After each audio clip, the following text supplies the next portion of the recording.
ការប្រឡងបាត់ដប់ឆ្នាំ2026កាន់តែខិតគៀកជាមកដល់ហើយជាងថ្ងៃនេះខ្ញុំបានរៀបចំវីដេអូមួយដែលនិយាយអំពី question take ដែលមេរៀន question take នេះគឺឧស្សាហ៍ចេញណាពេលប្រឡងបាទតោះឥឡូវយើងមើលទាំងអស់គ្នា question take ទៅគេទៅជា question take question take គឺជាទម្រង់ប្រយោគសំណួរបញ្ជាក់ខ្លីដែលគេដាក់នៅខាងក្រោយប្រយោគបញ្ជាក់បាទបីសួរប្រយោគបញ្ជាក់ហ្នឹងថាមែនអត់បាទឥឡូវអ្នកគ្នាមើលឧទាហរណ៍ he is a student isn't he បាទគាត់គឺជាសិស្សមែនអត់អញ្ចឹង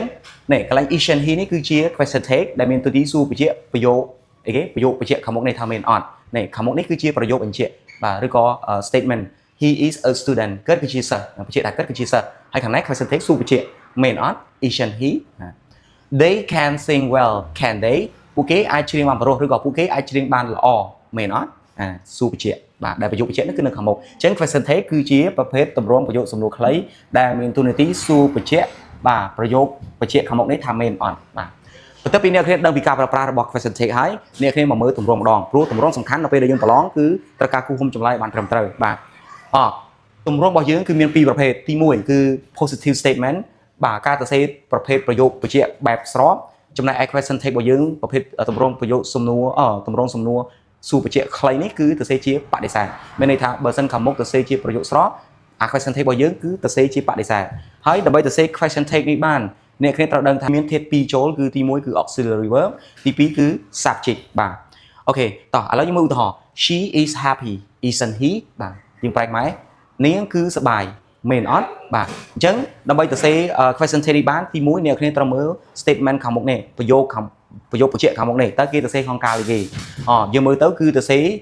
ជា present simple ហើយប្រើជាមួយនឹងកិរិយាសព្ទ verb to be អញ្ចឹងអ្នកគ្នាដឹងហើយបាទកិរិយាសព្ទ verb to be កាលណាទៅជាប្រយោគសំណួរយើងត្រូវលើកទៅដាក់មុខម្នេះបាទអញ្ចឹងអានេះដូចគ្នាយើងបំលែងវាទៅជាប្រយោគសំណួរទៅតែយើងយកតែត្រឹម auxiliary verb ជាមួយនឹង subject យកមកទេរួចបើខាងមុខនេះជាស្របយើងបំលែង time not មួយទៀតទៅឬអត់ហើយអញ្ចឹងអ្នកគ្នាបំលែងទៅបាទទៅជា she is happy ទៅជាប្រយោគសំណួរទៅយើងបាន is she ម្នេះតែអង្ក្រឹងយើងអត់យកទេយើងយកតែត្រឹម auxiliary verb ជាមួយនឹង subject ទេអញ្ចឹងនេះយើងបាន is she ប៉ុន្តែគេថាបើសិនជានៅខាងមុខនេះស្របខាងក្រោយនេះត្រូវតែបដិសេធអញ្ចឹងអ្នកគ្នាត្រូវថែមអីគេថែម not មកបាទ isn't she បាទប៉ុណ្្នឹងឯងចប់បាទ she is happy isn't she បាទនាងគឺសប្បាយមែនអត់ចំពោះ form វាមួយបែបទៀតគឺ negative statement ប្រភេទប្រយោគបញ្ជាក់បែបបដិសេធប៉ុន្តែ question take យើងគឺទៅសេបែបស្របវិញបាទឥឡូវយើងមើលឧទាហរណ៍ you don't eat meat do you បាទអញ្ចឹងអ្នកអត់ញ៉ាំសាច់មែនអត់ដើម្បីសេ question take ក្រោយនេះបានអ្នកគ្នាទី1ត្រូវមើល statement ខាងមុខនេះគេទៅសេក្នុងកាលគេទៅសេនៅក្នុងកាលគេក្នុងកាល present simple ដែរតែទម្រង់បដិសេធអញ្ចឹងខាងនេះច្បាស់ជាស្របហើយបាទអញ្ចឹងរបៀបទៅសេ question take នៅខាងក្រោយនេះអ្នកគ្នាមើលកាលវាទៅបំលែងវាទៅជាទម្រង់សំណួរទៅបាទយើងមើល you don't eat meat ដល់ពេលទៅជាប្រយោគសំណួរអ្នកគ្នាច្បាស់ជាដាក់ចាយ don't you បាទ eat ចាយមែនទេបាទអញ្ចឹងដោយសារតែនៅខាងក្រោយនេះគេដាក់ question take បែបស្របអញ្ចឹងអ្នកគ្នាត្រូវលុប not ត្រែសិនមកបាទ do you ណាយើងយកអន្តរម auxiliary verb ជាមួយនឹង subject ទេគឺយើងបាន do you ប៉ុណ្្នឹងហើយងាយៗបាទចំណុចទី2ដើម្បីទៅសេអានឹងបានអ្នកគ្នាត្រូវដឹងតេតងជាមួយនឹងទម្រង់សំណួររបស់ការនីមួយៗសិនបាទឧទាហរណ៍ថា present simple របស់យើងនេះទម្រង់ប្រយោគសំណួរបើសិនជាប្រើមួយ verb to be អ្នកគ្នាគឺដឹងអូតូម៉ាទិកដឹងតែ am is are បូកនឹង subject តែបើសិនជាប្រើជាមួយនឹងកិរិយាសព្ទដែលមិនមែនជា verb to be ច្បាស់ជាអ្នកគ្នាខ្ចី auxiliary verb យកមកបង្កើតប្រយោគសំណួរឲ្យគឺ do ដាក់ហ្នឹងឯងបាទយកមកបង្កើតរួច subject បូក verb 1អានេះអ្នកគ្នាត្រូវដឹងព្រោះនៅពេលដែលយើង say question take នេះអាកន្លែងប្រយោគបញ្ជាក់នៅខាងមុខនេះគឺអ្នកគ្នាត្រូវមើលកាលហ្នឹងឯងរួចហើយបានសម័យបំលែងប្រយោគហ្នឹងទៅជាសំណួរសិនដល់ពេលយើងយកតែ auxiliary verb វាជាមួយនឹង subject ទេបាទយកមកហើយយើងមើលទម្រង់វាទៅបើសិនជា statement នឹងស្របខាងមុខខាងក្រោយបដិសេធបើសិនជា statement ខាងមុខបដិសេធខាងក្រោយស្របបាទប៉ុណ្្នឹងឯងបាទឥឡូវចូលដល់ចំណុចទី3របស់យើងគឺ special note បាទចំណុចពិសេសបាទអញ្ចឹងនៅខាងមុខបាទ statement ហើយនៅខាងក្រោយ question take បើសិនជាអ្នកគ្នាសង្កេតឃើញអា statement យើងខាងមុខនេះឃើញ I am ខាងនេះស្របមែនទេដល់ពេលទៅ question take បាច់ជាបដិសេធហើយបាទអញ្ចឹង I am មិនមែនយក am នេះមកដាក់មុខហើយ am I ណាហើយ am not មិនមែនចេះទេមិនមែន am not មិនមែន am not I ទេណាមិនមែនទេបាទហ្នឹងខុសហើយគឺគេឲ្យអ្នកគ្នាដាក់ an I ឃើញទេទី2បើអ្នកគ្នាឃើញកន្លែង statement នៅផ្នែកខាងមុខនេះគឺមានពាក្យ let ផ្ដើមដោយ let បាទអញ្ចឹងអ្នកគ្នា question take ត្រូវតែដាក់ shall we មិនក៏អញ្ចឹងដោយសារនេះកន្លែងតំណេះគឺ us នេះកន្លែង apostrophe n នេះគឺ us បាទអញ្ចឹងអ្នកគ្នាបាច់គិតដូចច្រើនឲ្យតែឃើញ less គឺដឹងតែ question take គេ shall we ហើយមួយទៀតប្រភេទ imperative បើសិនជាប្រភេទ imperative គឺជាប្រភេទប្រយោគដែលមាន subject ទេមាន subject ទៅមុខទេហើយ subject ដែលប្រកបក្នុងនោះគឺ you បាទអញ្ចឹង open the door បើយើងចង់និយាយត្រូវគឺ you open the door ហ្នឹងហើយបែបលក្ខណៈបច្ចេក imperative នោះបាទតែដល់ពេលគេស្អីគេអត់ដាក់ subject ទេបាទព្រោះ subject នោះ you គេអត់ដាក់ឯង open the door អញ្ចឹងបើសិនជាអ្នកគ្នាឃើញប្រយោគហ្នឹងចាប់ផ្ដើមមកគឺ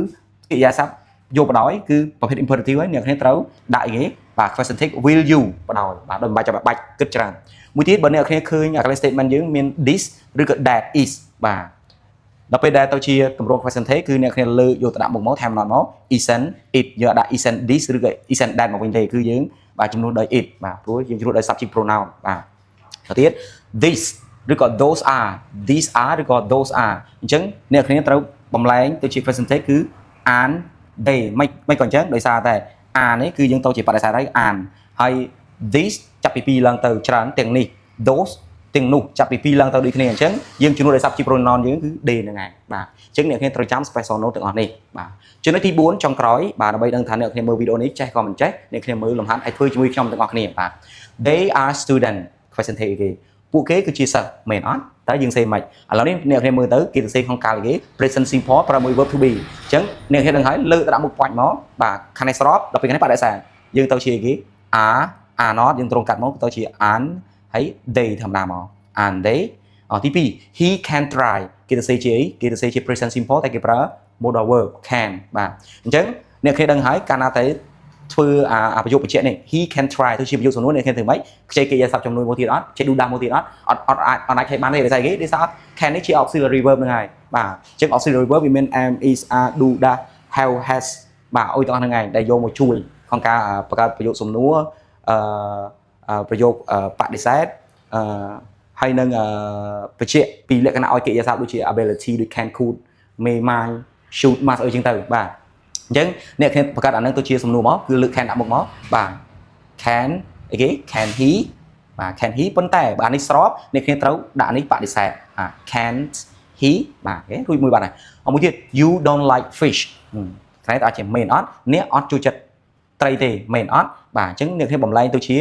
ប្រយោគសំណួរសិនមកបាទអានេះអ្នកគ្នាមិនបាច់លើក not ទៅទេដោយសារតែយើងយកអានេះជាប្រយោគស្របអត់ជាតម្រងស្របបាទអញ្ចឹងអ្នកគ្នាក៏លើក do ទៅដាក់មុខទៅបាទយើងបានអីគេ do you បាទហ្នឹងហើយមួយទៀតគឺ close the window អានេះជាប្រភេទ imperative បាទកិរិយាសព្ទយកបដោយ close នេះបិទបាទអញ្ចឹងអ្នកគ្នាត្រូវចំណាំនេះគឺអ្នកគ្នាមើលទៅបើសិនជា imperative អ្នកគ្នាត្រូវដាក់មិនខាងក្រោយ will you មិនបាច់គិតច្រើនបាទដាក់ will you យកបដោយបាទ will you ហ្នឹងហើយមួយទៀត let's go home តោះទៅផ្ទះតោះទៅមែនអត់ក៏បានដែរអញ្ចឹងអ្នកគ្នាមើលទៅឲ្យតែឃើញមានពាក្យ let's បាទអ្នកគ្នាគេឲ្យដាក់អីគេបាទ shall we ហ្នឹងហើយបាទ shall we បាទអញ្ចឹងមេរៀន question take គឺបានបញ្ចប់ហើយអញ្ចឹងសង្ឃឹមថាអ្នកនរគ្នាបានជាចំណេះដឹងមួយបន្ថែមទៀតបាទសម្រាប់ប្រព័ន្ធវិជ្ជាករដែលទាក់ទងជាមួយនឹង question take នេះបាទដើម្បីឲ្យការប្រឡងរបស់យើងភាសាចេញមកយើងអាចធ្វើបានបាទអញ្ចឹងជូនពរឲ្យការប្រឡងបាក់ឌុបនៅថ្ងៃខាងមុខនេះទទួលបានលទ្ធផលល្អនិងជោគជ័យ 100% បាទជួបគ្នានៅវីដេអូក្រោយ